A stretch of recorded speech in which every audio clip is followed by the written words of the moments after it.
Hello everyone, I'm Zantor and welcome back for more No Man's Sky. Just going to move the mic a little bit closer here. And this is episode 116.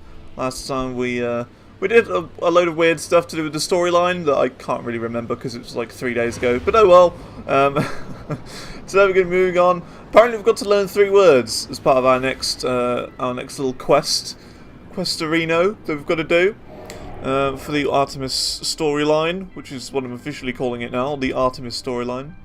Yeah, let's have a look and see if we can find some more planets to go to. I can't seem to find literally any at the moment, which is just great. So let's sort of head in this direction, because, I mean, there's bound to be something over here, isn't there? Well, we haven't been to that planet, so let's head off there. I mean, it's quite funny, because it wants us to learn 3 words, whereas we've actually already learnt... let's have a little look here. In terms of words, we have learned 268 words, so I don't think learning an additional 3 will make much of a difference.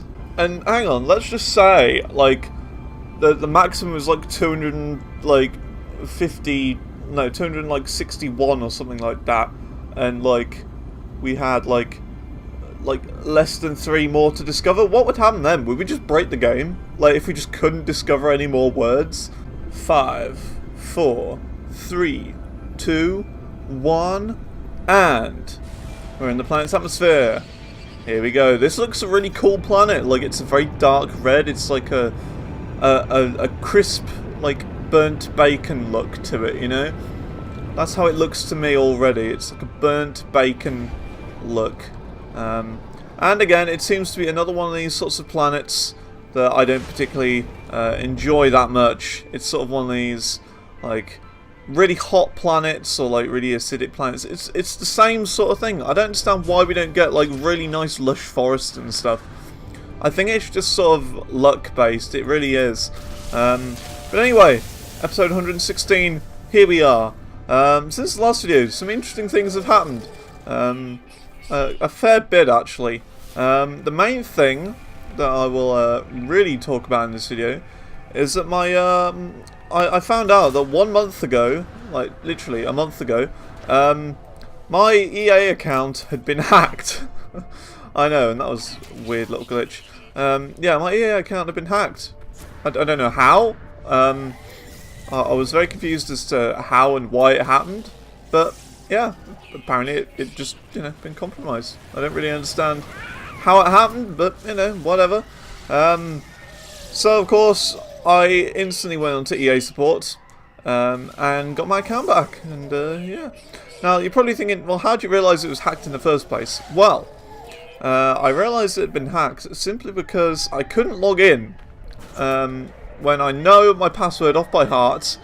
I mean, it's not the same password I use for everything. I will say that.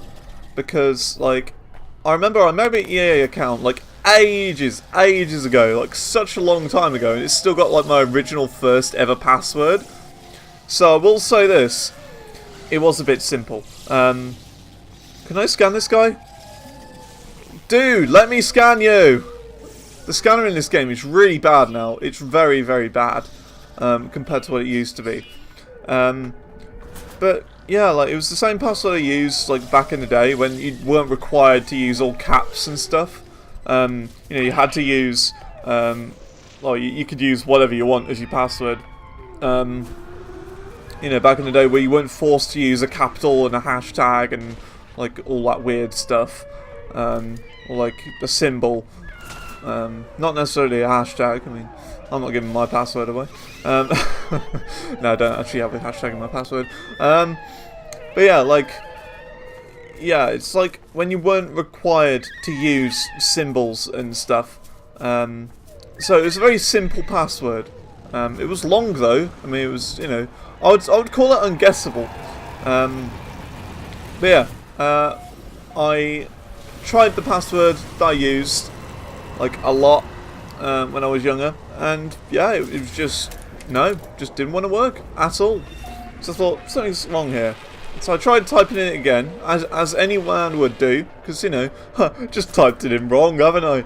Oh, the Wally. But yeah, like, no, still nothing. So I thought, something isn't right here. went to my emails that I haven't actually been on in a very long time, because it's the email account I don't really use anymore.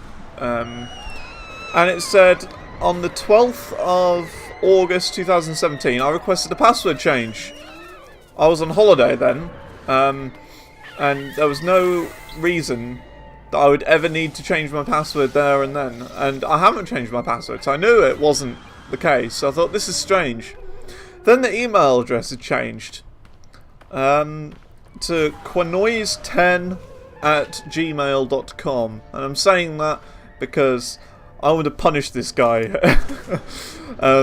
Not because I want, you, the viewers, to punish this guy, but I'm not even going to say how it was spelt, but some guy called Quanoise10, who in Vietnam, I will say, he is in Vietnam, and yeah, for some reason, he had managed to get my EA Origin account. Now, I'm very confused as to how he did it, but if I had to guess, it was like through a bot or something, like an automated robot, because it said that it was hacked at exactly midnight, the account. It said that, or like, you requested the email change at exactly midnight on that day, so I thought, that's a bit odd. I mean, no one would wait till exactly midnight to just hack an account. They'd just do it at whatever random time they're doing it at. So that's when it got to the point where I thought, right, I'm going to have a look at this. So I contacted EA live chat support or whatever, and they said, is this your actual email? Can you confirm you've got access to it? We'll send you a code through it, just to be like, yeah, is this yours? And I was like, yeah, sure, okay. So I got the code, told it to them, and they were like, yep, that's fine. We'll just transfer it back to you now. Because I didn't have access to it at all. I couldn't even log in. So they transferred it all over back to my email. And yeah, everything was good. Simple as that. And yeah, I'm very happy because now I can play like actual games again. The confusing part was, though, this guy who'd actually like gotten all my like account details and stuff, he didn't actually do anything with my account. Like, literally nothing had changed. Like, he hadn't bought any games, he hadn't, used my card information and all that. So I was very confused as to why he did it. I mean, like, none of like the game hours had gone up either, so like, he hadn't been playing games, he just had my account and that was it. He just didn't do anything. So I'm a bit confused about that. Not really sure what's going on there. But oh boy, it took like about 10 minutes to actually get my account back once I'd realised, but the whole process was like half an hour, but it was like the longest half an hour of my life. And yeah, it was really, really interesting, that. Really interesting. But yeah, now I can play like Titanfall 2 again, which is good. And also Battlefield 1. Battlefield 1 was the one I sort of really wanted to play. Because I don't know why, I just had the feel and like I had the need to play Battlefield 1 just for a little bit, not even do any good at it. I just felt like I want to experience this chaos that is Battlefield 1. And you know what? I did, and it was a good time. It was a good time. Although it's still filled with like a lot of BS, I will say that now. There is a lot of like ridiculousness that happens on it. Like, you walk into a building and then just insta like blow up. It's just ridiculous. And you're thinking, well, come on, that's just unfair, It's that sort of thing. It's just like you think, oh, that is just so unfair. How can this happen? Which is probably my only problem with like Battlefield 1. Actually, it's like there are lots of moments in there that are just ridiculously unfair. But in other ways, it is a great game because like it's so fast paced. You've got to be really on your tail. You got to know exactly what you're doing, and yeah, it's a fun time. It's a fun time. I might even make some Battlefield videos, maybe. In the future, if I have something big to talk about, like the EA hacking, actually, I might even make its own dedicated video and sort of just, tell you what's going on, just within a Battlefield 1 match. And I might, cut the boring bits out, and it be like almost commentary that runs over the top of the video, like rather than live commentary like I'm doing right now. Sort of almost like post commentary, you know. That might be the easier option. I don't know, but the thing is with post commentary, I don't really like it. It's very difficult to do. I've tried it before. Yeah, actually in this series, because I remember the one time the microphone just didn't want to work, did it?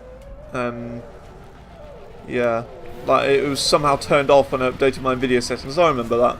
It was when we had base 2.0, I think, our second base. I think that was it anyway. But yeah, I remember that. I tried it and I didn't really like it because it was a bit weird. I much prefer live commentary, even though it's difficult because you gotta try and think about what you're doing, like in the game, and also what you're like talking about at the same time. It's kind of difficult. If you haven't tried it, like honestly, I'd give it a go. Like play a game and try and talk to yourself over the top of it about like interesting things, like what's going on. Not even in the game, you know, just in general. See if you can find out, you know, what is going on. Just talk and yeah, see what we can do. Because it's not as easy as it looks, I will say. And I mean, the thing is, I've been doing this sort of thing for like years. Not on this channel, but like just in general for years. So I would say I'm okay at it. Like, I'm not the greatest at commentary, I will say that. I think that's one thing that I'm not very good at and need to improve on. As well as like overall video quality, because when you're playing in 720p, 30 FPS, well, I'm playing 1080p and playing the game in 30 FPS, but because of video rendering and stuff like that, if I don't, well, if I try and render it in 1080p, 30 frames per second, it'll take an hour to render a video. Whereas in 720p, 30 FPS, it takes half an hour, and half an hour to me is a good amount of time for a video to render. Like for a video to render, it makes it worth it in my eyes. So like maybe when I get a new computer, eventually. I will be able to then, you know, render videos in 1080p, 60 FPS, and you know, it only take half an hour to render the video or something. That's the hope. That's the hope. But I mean, I think the direction we should go in this game, I don't know if I've already said this or not, is for now almost forget about like just exploring the planets. And just try and do the story missions, because I think that's going to be more interesting than just exploring a planet for a video, because it gets a bit repetitive, doesn't it? So that's what I'm doing right now, is I'm trying to find another like Atlas stone thing, to try and get another word. Now I suppose I could have just like placed down a signal booster and try and find like a ruin. I suppose I could have done that, but you know, what's the point of that? I'm an explorer. I'm a planetary explorer. I'm doing alright. I'm not struggling in any way at all. So, why bother doing that when I can just, you know, have a good time running around on a planet, gathering resources as I go? Aha! Knowledge stone. We've got our 3 words. We've learnt the Korvax word for void. Very nice. Okay, now let's place down our ship. I'm going to keep moving because these animals get annoying. They're just like getting in my way. Right, just in time for the storm as well. Very nice. Let's take off and fly over to this target life form, which is apparently where we need to go to. And apparently the target life form is on the same planet we're already on. So that's something. Aha! It's one of these places. A galactic trade terminal. Here we go, let's land. I don't know why, but these places always remind me of airports for some reason. I don't know, they've just got that airport feeling to it. They walk down this little thing, there's like these airport seats like everywhere. All they need is like a little awkward placed and shaped table there. You know, with like, I don't know, maybe an ashtray in the middle and 2 cup holders or something. They need that. And they need to make the seats not red, like a grey colour, like a creamy grey colour, and make it as boring looking as possible. And then you got airports. That's just airports in general. Hello, let's talk to this Korvax guy. What's this want? I'm not able to make an impact among the Korvax. I need to improve my reputation rank. Okay. Raise your standing with the Korvax. Increase it by 4. Okay. So how do I do that? I've got to, like, help him or whatever. Request dialect help. Sure. Can I give him something to, like, make him happy with me? Hey, there you go. Korvax Convergence Cube. That's 1. So now I need to find loads of Korvax Convergence Cubes. Which should just be, you know, that should be great. Absolutely great. Come on, what's in this green chest? Come on. What's in here? Geknip. Oh, the time that I don't need Geknip, I get it. Brilliant. Geknip's just useless to me now. Because I've completely nerfed it. There's literally no use for it at all, in my eyes. I need the Korvax things. Korvax. Ah, Fascination Bead. Don't need that. Come on. Viking Down. I'm getting everything apart from the thing that I need. That's just brilliant, isn't it? Can I buy the Korvax Convergence Cubes? Great. We've got to go on quests to find them now. Oh, that's just excellent. Oh my god, that is the best ship I've ever seen. Dude, this ship is so cool. I want it. I want it. This looks amazing. How much is it? What? Negotiate price? Oh. Either way, it's useless to me. It's got, like, no extra space. I think, actually, the point of getting new ships, by the way, is... Oh, my goodness. Look at the size of that thing. I think the point of it is to, like, slowly upgrade for slightly more money rather than go for something just absolutely ridiculous and overpowered. This is a ridiculous ship, though. Look at that, 44 slots. Wow. Let's see. 45 million units. Yeah. Yeah. And it's only a Class C. Yeah. Ooh, what's this one? I like the look of this. Dude, this looks really cool. It's like blue and white. What is this? Let's have a look at this thing. 26 slots. It's got 23%. Not bad. I mean, 2 extra slots. But look at that. 2 million more units for a ship that has 2 extra slots. It's not worth it. It really isn't worth it. Plus, we'd be losing out on our hyperdrives and stuff that we've already got in there. We'd have to make everything again. So at the moment, it's not worth it in the slightest. But anyway, I think that's going to be it for this episode. We've had a good episode here. Episode 116. Very nice. So if you enjoyed this video, please rate, comment, favourite and subscribe. And I'll see you in the next video of No Man's Sky, where we continue trying to find some more Korvax Convergence Cubes. So, thank you very much for watching, and goodbye.